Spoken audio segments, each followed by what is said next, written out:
tamaduni za nchi husika. Sasa nasi kama nchi tuachwe tujenge demokrasia yetu kwa misingi yetu, mila na desturi zetu. Ndugu zangu, mliponikabidhi dhamana ya kuongoza nchi hii, nilibaini kuwepo kwa changamoto katika mfumo wa demokrasia na siasa za vyama vingi hapa nchini. Kulikuwa na malalamiko mengi kutoka kwa wadau wa siasa na wadau wengine kuhusu kunyimwa kwa uhuru wa kisiasa, uhuru wa kujieleza na changamoto katika mifumo ya uchaguzi.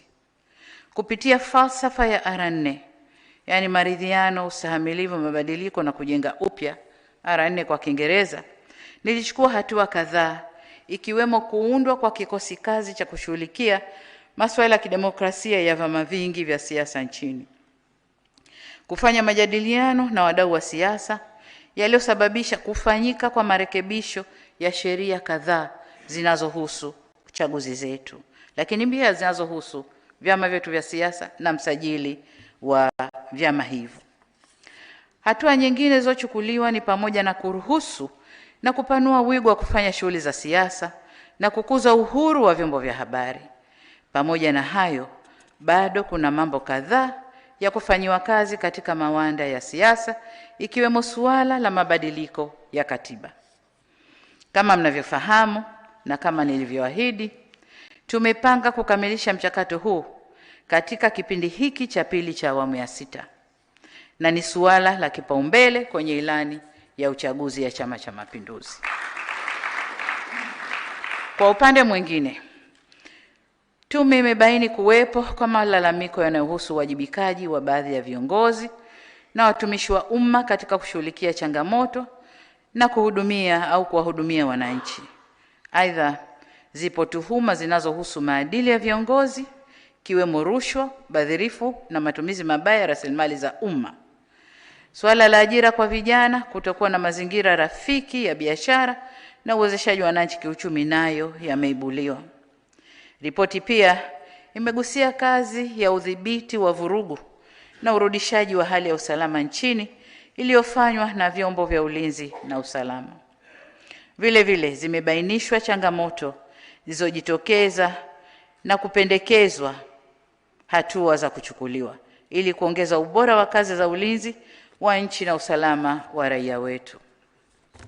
Waheshimiwa viongozi na ndugu wananchi, kwa hakika katika safari yoyote ya maendeleo, changamoto haziepukiki na hatuna budi kuzikabili kwa nguvu ya pamoja.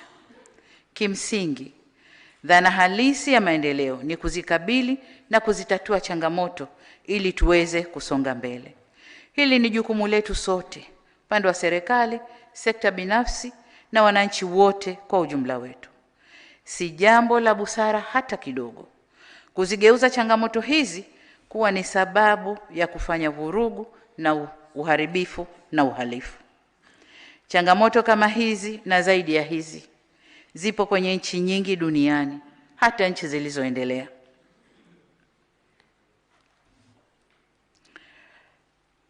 Lakini vile vile changamoto za aina hizi ziko katika nchi zinazotuzunguka, lakini wananchi wao hawajazitumia kama sababu ya kuharibu miundombinu na kudunisha chumi zao au kuzifanya chumi zao kuwa duni. Ni ukweli pia kwamba yaliyotokea Oktoba 2025 hayakuondosha wala kupunguza changamoto zetu. Vurugu zimefanyika, vurugu zile na ghasia zile hazikuondosha changamoto zetu, bali zimeongeza changamoto. Na kama nilivyoeleza hapo awali, kama ghasia zile zisingedhibitiwa, nchi ingepata athari kubwa zaidi na ingetuchukua miaka mingi kuinuka tena. Na wasihi wa Tanzania wenzangu, tutambue kuwa ni rahisi kupoteza amani, lakini si rahisi kuirejesha. Ni rahisi kuibomoa nchi, lakini ni vigumu kuijenga upya. Hapa nataka sote tufahamu kuwa hatima ya Tanzania ipo mikononi mwa Watanzania wenyewe. Nguvu ya ushawishi wa makundi ya nje inasaidia kuvunja amani, kuvuruga usalama na kubomoa nchi. Lakini kurudisha amani na usalama na kuijenga upya nchi yetu hufanyika kwa misaada yenye masharti magumu ya kisiasa, kiuchumi na kibiashara. Kwa hiyo tuwe makini kwamba Watanzania ndio wajenga Tanzania yetu. Tunapoibomoa hatuna mjomba wa kutusaidia. Tutapata mikopo yenye masharti ya kiuchumi na kisiasa ili tuweze kujenga upya.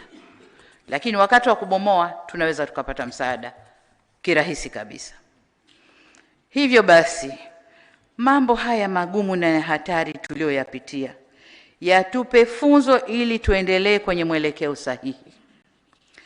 Ipo nukuu maarufu ya hayati Nelson Mandela inayosema, "It is in the character of growth that we should learn from both pleasant and unpleasant experiences." Ikimaanisha ili tuweze kukua hatuna budi kujifunza tokana na matukio yanayofurahisha na yasiyofurahisha pia. Nasi tumejifunza kutokana na mapito haya magumu na tushirikiane ili tuweze kuimarika zaidi. Waheshimiwa viongozi na ndugu wananchi, tumesikia masuala yaliyobainishwa na tume pamoja na mapendekezo kwa muhtasari, lakini mmeshuhudia ripoti niliyokabidhiwa na mavitabu yale yaliyoko pale. Hii ni ripoti ya rais. Aliyeunda tume ni rais na ripoti yote hii ni ya rais. Kwa hiyo wasitokee watu wengine wakadai ownership ya ripoti hii. Ni ripoti ya rais. Nilisema tume za huko nyuma zilikuwa zinabanwa kimya kimya. Mimi nimeamua tuambizane, lakini ripoti ni mali ya rais. Tumepokea, nataka niwahakikishie tume kwamba tumepokea mapendekezo yote yaliyowasilishwa na tutakayoyasoma kwenye makabrasha yale, na tutaanza kuyafanyia kazi mara moja. Katika hatua hii nitoe wito kwa Watanzania wenzangu, tuungane kwa pamoja kulirejesha taifa letu kwenye misingi yake. Na katika kuakisi mapendekezo ya taarifa ya tume, serikali itachukua hatua za haraka zifuatazo. Kwanza, katika muda mfupi ujao itaundwa tume ya maridhiano, lakini kwanza tutakwenda mapendekezo ya tume kufanya upelelezi wa kina wa yale ambayo tume wameyabainisha. Lakini katika muda mfupi ujao tutaunda tume ya maridhiano ikijumuisha wadau wote muhimu itakayosimamia na kuongoza majadiliano na maridhiano ili kuziba mianya na migawanyiko iliyopo na kurejesha umoja na mshikamano wa kitaifa. Naomba nikumbushe kuwa nia ya kuwa na tume ya maridhiano ilikuwepo hata kabla matukio ya Oktoba 25. Na ni moja ahadi zangu nilizoziahidi kutekeleza ndani ya siku 100 za kwanza.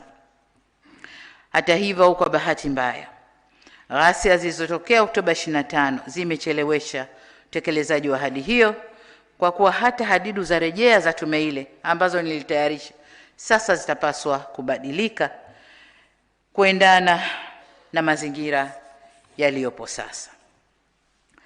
La pili tutakalofanya ni baada ya tume ya maridhiano kuwasilisha ripoti yake, maoni na mapendekezo yatakayowasilishwa ndio yatakayoelekeza au yatakayoelekezwa kwenye mchakato wa kurekebisha katiba ya nchi. Tatu, kwa kuwa ripoti imebainisha kuwepo kwa viashiria vya jinai kuhusu matokeo yale, tutaunda kama nilivyosema chombo maalum cha upelelezi kwa maana criminal investigation kwa ajili ya kufanya kazi iliyopendekezwa na tume.